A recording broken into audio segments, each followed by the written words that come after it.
Our next speaker comes from a brand with which many of us are familiar. Our topic is content marketing on steroids, and I think we can expect some interesting insights here into not just content itself, but how that plays into subscription, revenue, and everything else. So please welcome the EVP for Digital and Brands at The Economist UK, Mark Cripps. Mark. Behind you. Hi, everybody. 182 slides, 15 seconds. You ready? I'm EVP Brand and Digital Marketing at The Economist, and that's my handle if you want to tweet about me. I've been online since 1984, so I'm a lot older than I look. I'm going to stop using that gag because it doesn't get a laugh anymore. I'm here to tell you a story, a great story, as you all know, about an industry in flux, about how people really still want quality news, about a brand that needed a bit of a kick up the bum, about how we harnessed content and technology to drive an amazing campaign, about a wonderful marketing ambition that we actually realized, and about solving a business problem. And this story, this campaign I'm about to go through, was voted 26th best ad campaign according to the World Advertising Research Congress 2 weeks ago. We're really proud about that. So, business problem. First of all, what does The Economist do? The Economist, I didn't know if you know this, but The Economist tries to fight for ignorance, against ignorance. And those people who join The Economist are asked to memorize this particular sentence, which is published on the inside front cover of every edition. I didn't know about this before I joined, even though I was a subscriber for 20 years or so. The Economist, according to this chap here, back in 1842, he wrote this: The Economist takes part in a severe contest between intelligence, which helps society progress, and an ignorance which obstructs our progress. The Economist tries to fight ignorance so that we as a society and that we as individuals can progress. And we try to progress many social causes, including inequality, gay rights, the legalization of prostitution and drugs, things like that, so liberal causes. It's an amazingly powerful brand. We've got over 1 million people paying for our content every week, over 13 million people on Twitter. It's a brand that really does breed loyalty and is very popular. So popular that people want to wear us, in fact. We've got a store that's very popular, economist.com/store, if you want to buy the t-shirt. This t-shirt shows you where the most alcohol is drunk per capita around the world, and Germany features quite highly in that. And England. So what was that business problem? We spotted about a decade ago that press advertising was probably about to fall off the cliff, so we thought we'd do something about it. And doing that was, what we did about it was focus on building a quality audience, people that wanted to subscribe. So we've done amazingly well, 70% circulation growth in the past 10 years or so. Made quite a bit of money and a lovely margin. All this is available in the public domain on the annual report before my CEO tells me off. But we have huge scope for growth. 1 million paid subscribers, but we have over 130 million people who should be reading us who currently aren't. 134 actually right now. That's a disappointing number, but it's a number that we are trying to address. Who are these people? We call them the progressives. These are people who are international in outlook. They love tech. They are very optimistic. They're creative. They love being forced a challenge on them. They are professionally driven usually, slightly materialistic, although we have lots of students on the file. They're very altruistic. They love helping people. So very progressive societal people. And we had an insight, and the insight was these people want quality content if only they knew where to get it. And at the moment, The Economist isn't on their natural radars. It's not a source for them to naturally go to. So instead of asking them to come to us, we took our content out to them. So this is a content marketing story. We thought that if we presented content to them in places where they are naturally grazing for their news and lifestyle content, then they will engage with that content, be exposed to it, and that surely will improve relevance and understanding about us. We created a really simple journey. On the left-hand side, we ran ads that were content-led to drive traffic to a hub. On the hub, they will explore the content and have an opportunity to subscribe or register or look at more and more content. Hopefully, there and then in that same session, they then go on to subscribe. That's the direct response component as opposed to a branding component. And by virtue of having engaged with the advertising on the far left-hand side, we cookie them, and then we retarget them, and then we retarget them, and then we retarget them until they bloody well convert.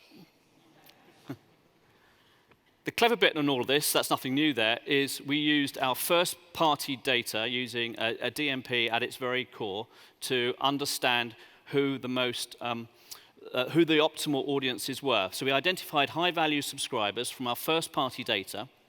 We then profiled the audiences into various hot, cold, and warm profiles to make sure which ones were the high-value ones. We then took that to our media agency, and we asked them to go find people like this at scale out on the internet globally. And then we matched the ad content to the context where people were grazing, to what we know about the individual from their behavior or their lookalike behavior, and we had massive success. We've been running over 400 ads in the past year.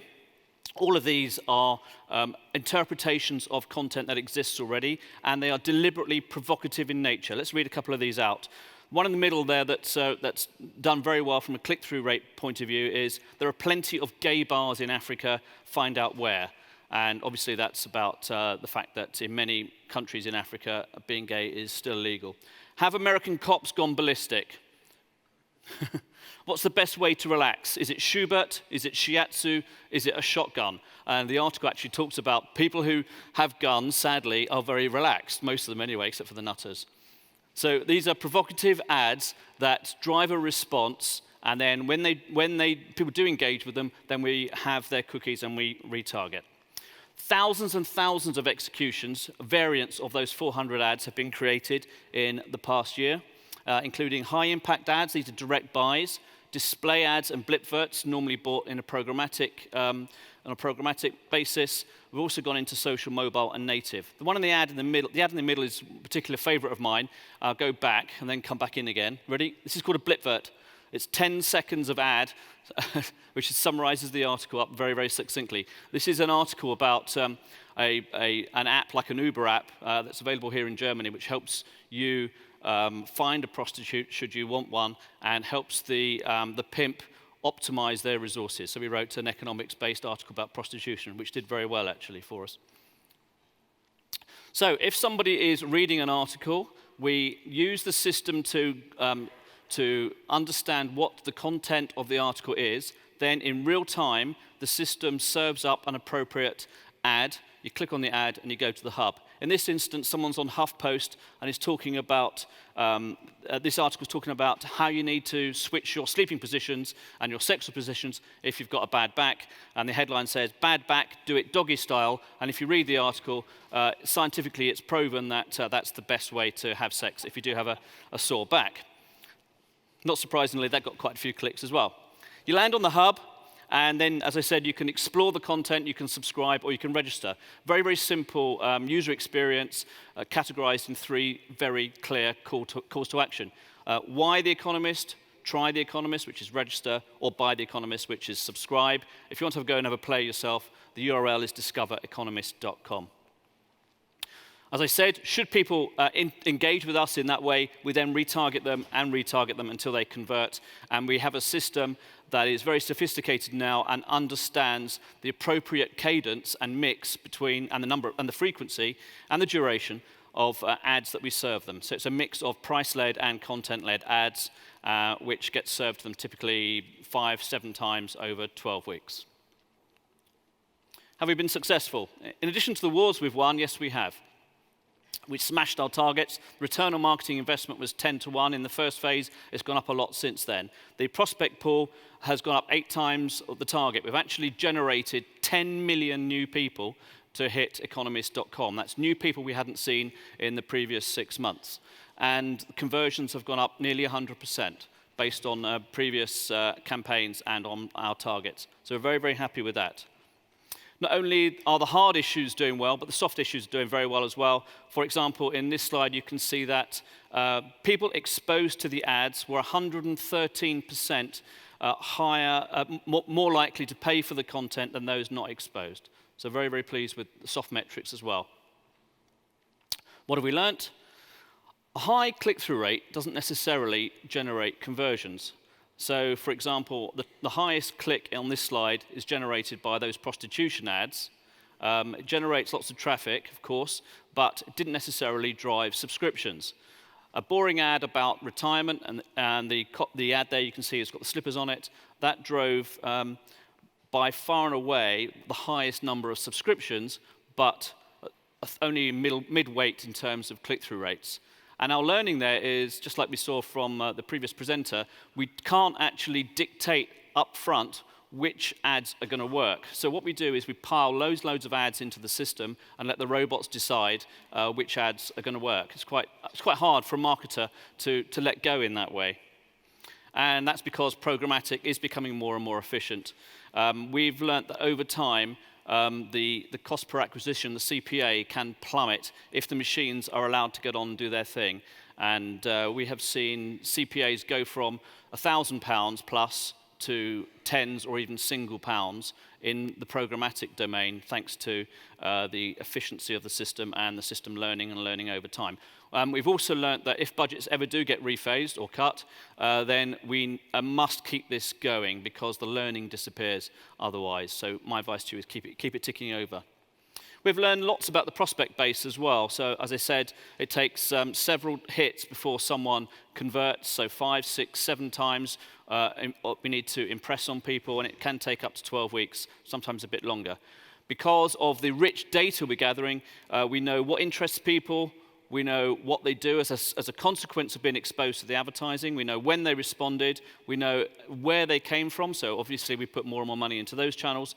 And we know what they were using. Incidentally, we've found that a lot of clicks come through the mobile platform, but people want to subscribe to desktop. And so we have an attribution challenge as an industry to make sure that we have cross-device linking going on, and we make sure that it's the same person on both types of machines. What are we going to do next? We are putting this content out into out-of-home. We're doing 48 sheets and cross-tracks in the UK and the US. So we get people to engage with the content there, maybe move content into their mobile phones. We have them targeted and profiled, and then we will retarget them until they convert. We are using more and more video content, dynamically serving video according to the context and the behavior of the individual. And we are storytelling across the devices. We have finally cracked, we think, cross-device attribution. 108 slides, 10 minutes, not too bad. Thank you.